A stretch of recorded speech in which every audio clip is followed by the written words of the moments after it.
Shalom saudara, hari ini saya akan menyampaikan firman Tuhan dengan tema berhenti mengeluh, stop complaining. Orang yang tidak tahu berterima kasih, salah satu cirinya itu selalu komplain. Sudah dibantu, masih ngeluh. Udah dikasih, masih bilang kurang. Tuhan itu jengkel sama bangsa Israel. Kita tahu dalam kejadian ketika bangsa Israel pergi dari tanah Mesir dipimpin oleh Musa.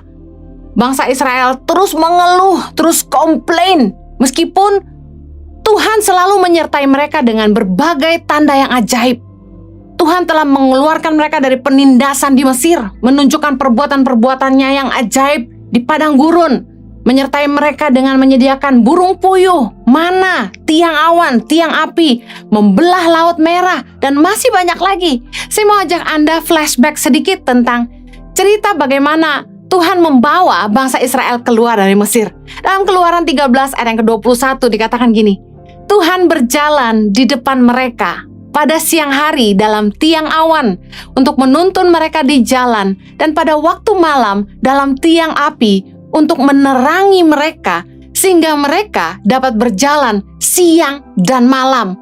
Ajaib banget. Kita yang hidup hari ini, kita nggak ngalamin seperti yang bangsa Israel alamin.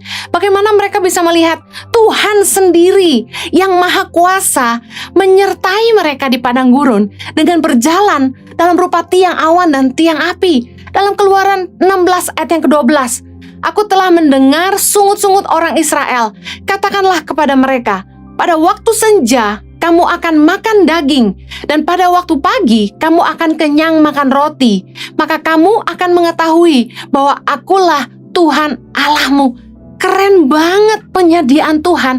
Kalau kita suka bercanda dan bilang gini, duit gak jatuh dari langit, saya mau kasih tahu, penyediaan Tuhan untuk makan mereka sungguh-sungguh jatuh dari langit. Bangsa Israel kenyang dengan roti berupa mana yang katanya dari embun di pagi hari, dan juga burung puyuh yang jadi daging di malam hari. Betapa kerennya penyertaan Tuhan, segitu ajaib dan luar biasanya. Mari kita lihat lagi dalam Yosua 4 ayat 23. Sebab Tuhan Allahmu telah mengeringkan di depan kamu air sungai Yordan, sampai kamu dapat menyeberang seperti yang telah dilakukan Tuhan Allahmu dengan laut Teberau yang telah dikeringkannya di depan kita, sampai kita dapat menyeberang, supaya semua bangsa di bumi tahu bahwa kuat tangan Tuhan, dan supaya mereka selalu taat kepada Tuhan Allahmu. Kalau ada orang yang gak percaya bahwa Tuhan itu ada, saya bingung, karena kejadian yang luar biasa ini, Tuhan yang maha kuasa, sang pencipta alam semesta, dia sendiri yang menyatakan dirinya dengan begitu hebatnya. Di tengah-tengah bangsa Israel, Tuhan tidak hanya menjatuhkan burung puyuh sebagai makanan atau mengubah embun jadi roti bagi mereka. Tuhan juga berjalan di depan bangsa Israel sebagai tiang awan dan tiang api. Dan yang lebih dahsyat lagi, Tuhan membuat mujizat membelah laut merah menjadi permukaan yang kering untuk dilewati oleh bangsa ini. Dan bagaimana para serdadu Mesir, kemudian kereta kuda Firaun, semuanya mati di dalam terjangan ombak ketika laut itu menutup kembali. Betapa dahsyatnya Tuhan dan terlalu luar biasa. Betapa beruntungnya bangsa Israel, karena mereka melihat sendiri dan mereka ngalami Tuhan sedahsyat itu. Kita yang hari ini hidup, kita hanya bisa berdoa dan beriman. Meskipun saya yakin dalam hidup kita orang percaya, kita juga mengalami keajaiban-keajaiban Tuhan. Seperti saya sendiri, bagaimana mungkin seorang Henny Kristianus, Yohanes Kristianus, kami hanya pendeta kecil, bisa dipercaya Tuhan kasih makan ribuan anak di Indonesia. Kalau bukan Tuhan itu siapa? Tapi saya mau katakan gini, bangsa Israel ini spesial banget. Mereka ngalamin Tuhan sungguh-sungguh dengan begitu hebatnya. Tapi berkali-kali mereka membuat Tuhan itu marah. Dalam Bilangan 11 ayat yang pertama, pada suatu kali bangsa itu bersungut-sungut di hadapan Tuhan tentang nasib buruk mereka. Dan ketika Tuhan mendengarnya, bangkitlah murkanya. Kemudian menyalahlah api Tuhan di antara mereka dan merajalela di tepi tempat perkemahan. Lalu berteriaklah bangsa itu kepada Musa, dan Musa berdoa kepada Tuhan, maka padamlah api itu. Ada lagi dalam Bilangan 14 ayat yang ke-27. Berapa lama lagi umat yang jahat ini akan bersungut-sungut kepadaku? Segala sesuatu yang disungut-sungutkan orang Israel kepadaku telah kudengar. Tuhan tuh capek dengan keluhan, sungut-sungut, komplain dari bangsa Israel yang udah melihat begitu dahsyatnya penyertaan Tuhan, tapi tetap aja mereka komplain. Ini tadi saya bilang, orang yang tidak tahu berterima kasih, ciri-cirinya itu gini, selalu ngeluh meski udah dibantu, selalu komplain, ada aja yang kurang, selalu negatif, responnya, komennya always negatif. Bayangin, mereka bersungut-sungut di depan Tuhan tentang nasib buruk mereka. Bayangin, mereka nggak senang dengan keadaan di padang gurun, mungkin panas, saya kebayang ya. Dan yang lebih dahsyat gini, mereka mulai bosen sama makanan yang Tuhan kasih ke mereka. Mari kita lihat dalam Bilangan 21 ayat ke-5. Lalu mereka berkata-kata melawan Allah dan Musa. Mengapa kamu memimpin kami keluar dari Mesir, supaya kami mati di padang gurun ini? Sebab di sini tidak ada roti dan tidak ada air, dan akan makanan hambar ini kami telah muak. Astaga. Ayat ke-6. Lalu Tuhan menyuruh ular-ular tedung ke antara bangsa itu yang memagut mereka, sehingga banyak dari orang Israel yang mati. Mari belajar sama-sama dari kesalahan bangsa Israel. Kita yang hidup hari ini, kita pasti ngarepin Tuhan tuh benar-benar menampakkan dirinya kepada kita. Lalu kita pikir kita akan jadi orang percaya yang lebih beriman. Kenyataannya bangsa Israel, mereka lihat penyertaan Tuhan segitu dahsyatnya, keajaiban Tuhan di depan mata, tetap aja ngeluh gak karu-karuan. Bahkan berani marah sama Musa dan kepada Tuhan, dan bilang muak sama makanan hambar. Jadi saya langsung ngebayang, oh roti mana itu berarti hambar. Iyalah ya, di padang gurun burung puyuh jatuh mereka bakar, mungkin gak ada garam, gak ada lada gitu kan. Tapi bisa makan daging tiap hari tuh apa gak luar biasa? Mereka ngeluh dan ngeluh, mereka bersungut-sungut, dan berkali-kali mereka bikin Tuhan jengkel dan marah sama mereka. Saya mau kasih tahu, bukankah kita juga seringkali bersungut-sungut sama Tuhan? Kita ngomel sama Tuhan, kita ngeluh tentang hidup kita. Kita gak mengucap syukur. Dan ketahuilah bahwa Tuhan tuh gak suka dengar sungut-sungut kita. Tuhan tuh gak suka dengar kita tuh ngeluh. Karena itu berhentilah mengeluh. Stop complaining. Jangan suka bilang, aduh nasib buruk, aduh hidup gue susah. Berhenti mengeluh. Jangan mulai komplain tentang apa yang kita gak bisa miliki, tapi mari syukuri apa yang Tuhan sediakan hari ini. Mari belajar dari bangsa Israel. Mereka gak cuma gak tahu berterima kasih, mereka gak cuma sering mengeluh, mereka malah kurang ajar sama Tuhan dan Musa. Tapi mereka juga malah tidak setia. Sudah dibela masih gak setia. 2 Raja-Raja 17 ayat 9. Dan orang Israel telah menjalankan hal-hal yang tidak patut terhadap Tuhan, Allah mereka. Mereka mendirikan bukit-bukit pengorbanan dimanapun mereka diam, baik dekat menara penjagaan maupun di kota yang berkubu. Jadi mereka masih menyembah berhala. Mereka juga satu kali kumpulin semua emas, perhiasan, mereka lebur, mereka bikin patung ini, patung itu, mereka sembah lembu dan sebagainya. Tuhan marah sama mereka. Mereka gak ada takutnya sama Tuhan. Sama seperti kita. Tuhan udah nolong kita, Tuhan udah berkati kita, tapi kita gak tahu berterima kasih. Kita masih komplain dan kita gak setia sama Tuhan. Tahukah Anda bahwa kita tuh punya Tuhan yang pencemburu? Ulangan 4 ayat 24 berkata, sebab Tuhan Allahmu adalah api yang menghanguskan, Allah yang cemburu. Kita punya Tuhan yang cemburu. Jangan sampai kita mengasihi siapapun atau apapun lebih daripada Tuhan. Kita harus menomorsatukan Tuhan dalam hidup kita, bahwa selain Dia tidak ada yang lain. Saya mau ingatkan bagi Anda yang mungkin suka komplain, suka ngeluh tentang hidupmu. Hey, hati-hati, jangan sampai Tuhan menjawab sesuai dengan keluhanmu. Jangan sampai Tuhan menjawab sesuai dengan sungut-sungut kita. Mari kita belajar dari Bilangan 14 ayat 29. Di padang gurun ini, bangkai-bangkaimu akan berhantaran, yakni semua orang di antara kamu yang dicatat, semua tanpa terkecuali yang berumur 20 tahun ke atas, karena kamu telah bersungut-sungut kepadaku. Akibat bangsa Israel terus menggerutu, terus bersungut-sungut, terus mengeluh, dan bahkan tidak setia sama Tuhan, maka banyak dari bangsa Israel yang akhirnya tidak masuk ke tanah perjanjian. Mereka mati di padang gurun. Tuhan sudah terlalu marah sama mereka. Hati-hati. Jangan sampai gara-gara sungut-sungut kita, jangan sampai kita terlalu sering komplain sama Tuhan, kita nggak masuk tanah perjanjian. Kita nggak menuai janji Tuhan dalam hidup kita. Berhenti mengeluh. Jadilah manusia yang tahu bersyukur. Saya tiap hari bilang, thank you Lord, thank you Jesus, thank you Lord, thank you Jesus. Itu kalimat pertama yang keluar dari mulut saya waktu saya bangun tidur. Di tengah-tengah hari saya bilang, thank you Lord, thank you Jesus. Dengar baik, berhenti mengeluh. Waktu keadaanmu lagi gak baik, jangan mengeluh tapi bersyukur. Katakan, sebab Tuhan baik, bahwasanya untuk selama-lamanya kasih setia. Ketika keadaanmu sedang gak enak, sebenarnya gak cukup, tapi engkau berkata, terima kasih Tuhan. Engkau lagi ditekan banyak masalah, engkau gak tahu jalan keluarnya. Jangan mengeluh, tapi bersyukur. Saya percaya bersyukur adalah kunci mujizat dan kekuatan dalam hidup kita. Saya mau kasih contoh beberapa kejadian dalam hidup orang-orang yang sudah dibantu masih ngeluh. Contoh, doa sama Tuhan, minta kerjaan. Tuhan kasih kerjaan, tapi ketika ditawarin kerjaan sama orang, ngeluh. Gak mau kerjain itu kan bau.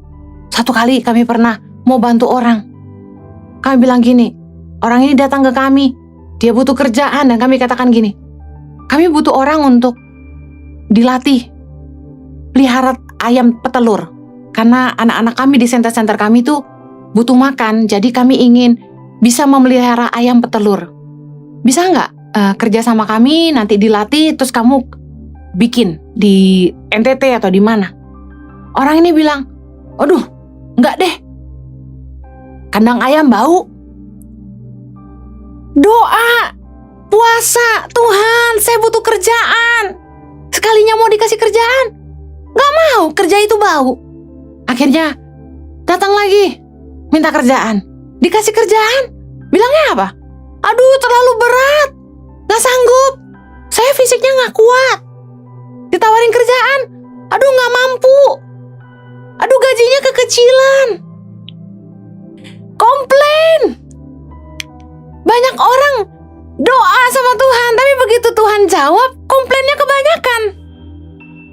Bosnya galak, bosnya pelit, bosnya rese, gajinya kecil, aduh capek, kerjanya berat, kerjaannya susah, tempat kerjanya jauh lagi.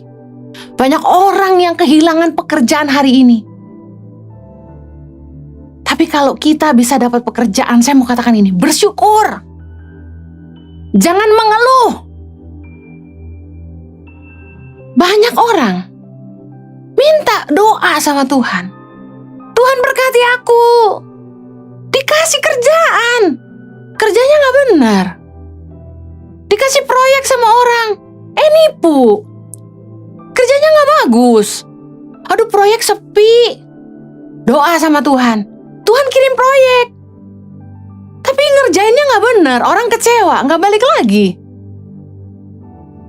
Tuhan jawab sebenarnya doa kita, tapi kembali lagi kepada attitude kita sendiri dalam bekerja. Kita suka bilang duit gak jatuh dari langit. Betul, Tuhan kasih kita berkat untuk kita bisa menghidupi hidup kita. Kita sendiri yang harus mengerjakannya dengan setia. Banyak orang yang pikir Tuhan gak jawab doanya. Sebenarnya Tuhan jawab dengan cara lain.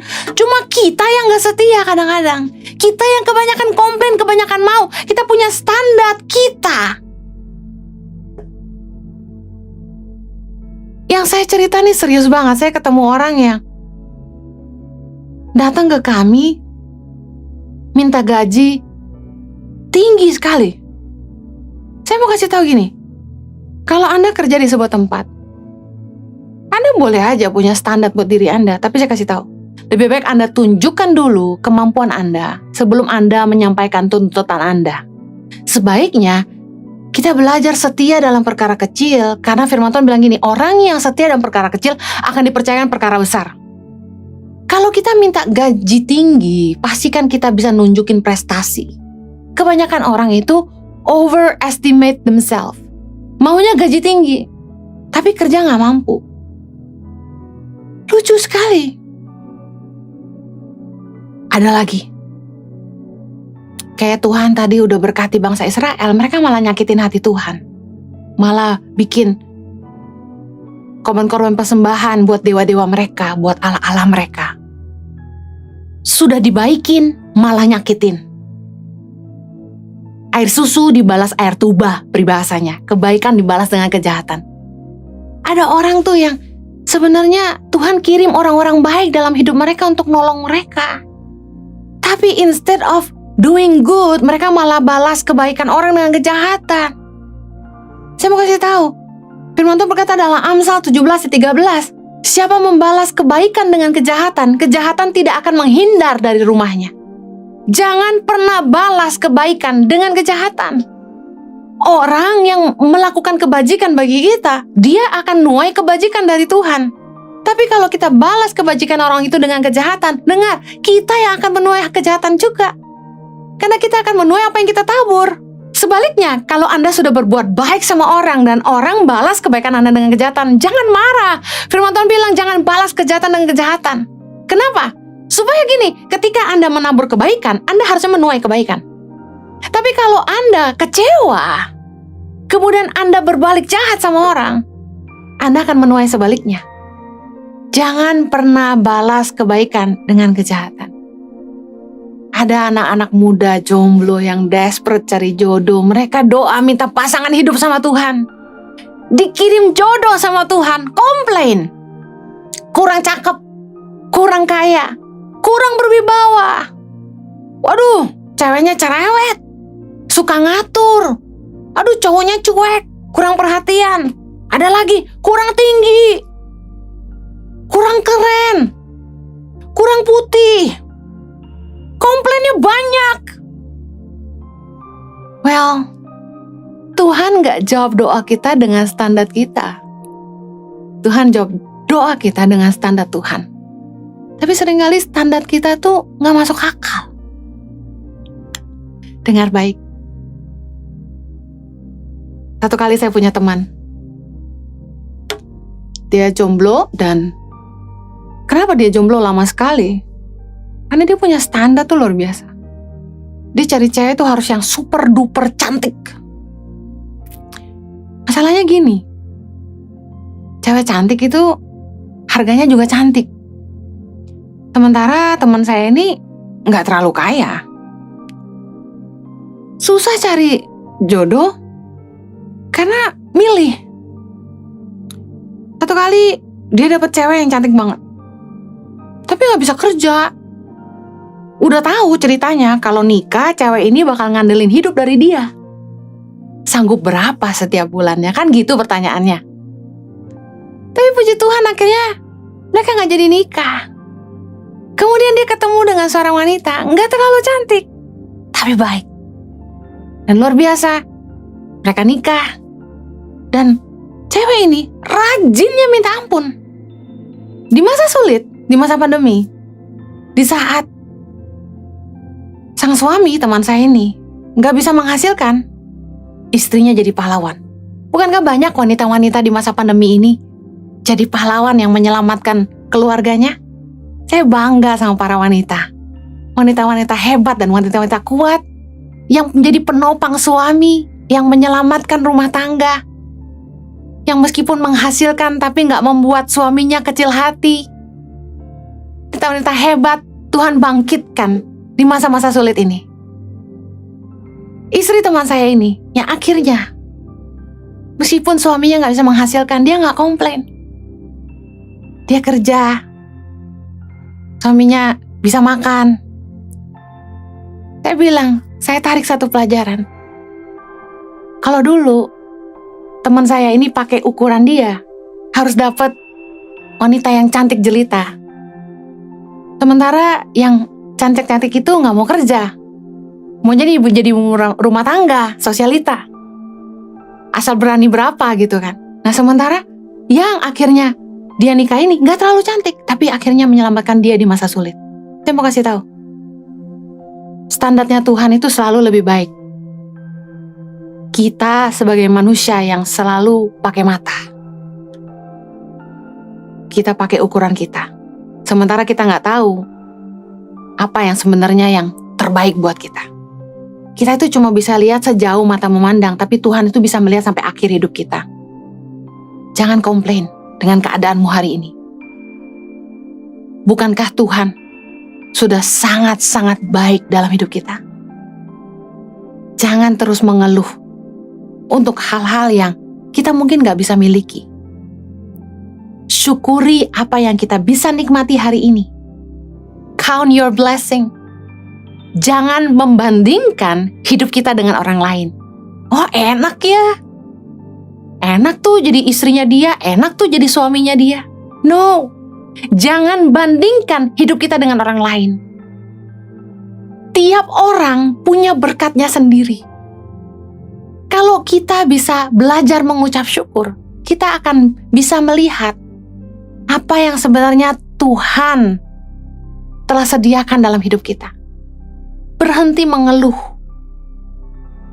Waktu kita menghadapi masa-masa sulit, mudah sekali kita bilang, capek, susah. Tetapi saya mau ajak saudara, mari berhenti mengeluh dan mulai bersyukur. Pakai mulutmu untuk memuliakan Tuhan. Bawa korban syukurmu. Meskipun engkau sedih, tapi katakan terima kasih. Saya percaya Tuhan akan tergerak. Tuhan akan penuh belas kasihan kepada orang-orang yang selalu mengucap syukur. Tuhan berkati, mari kita berdoa. Bapa di sorga, kami bersyukur buat kebenaran firman-Mu. Kami gak mau jadi bangsa yang selalu bersungut-sungut, yang membuat Tuhan marah. Tuhan, kami bersyukur buat setiap keajaiban yang Tuhan sudah buat dalam hidup kami. Kami mau jadi orang yang tahu bersyukur, tahu berterima kasih. Bapa, hamba-Mu berdoa, berkati Tuhan anak-anak-Mu, buka mata hati mereka, supaya mereka bisa melihat kebaikan-kebaikan yang Tuhan sudah kerjakan dalam hidup mereka. Dan makan terus Tuhan kerjakan dalam hidup kami semua. Bapa, berkati anak-anak-Mu di tengah-tengah masa sulit, mereka tetap menemukan kekuatan di dalam Tuhan. Mereka gak patah semangat, mereka gak menyerah. Mereka akan melihat penyediaan Tuhan itu luar biasa. Terima kasih, kami percaya setelah pandemi ini selesai, semua berkat yang mereka mungkin pikir sudah hilang, Tuhan kembalikan berkali lipat dalam hidup mereka. Sembuhkan yang sakit Tuhan, bilur-bilur-Mu menyembuhkan. Demi nama Yesus kami berdoa. Amen.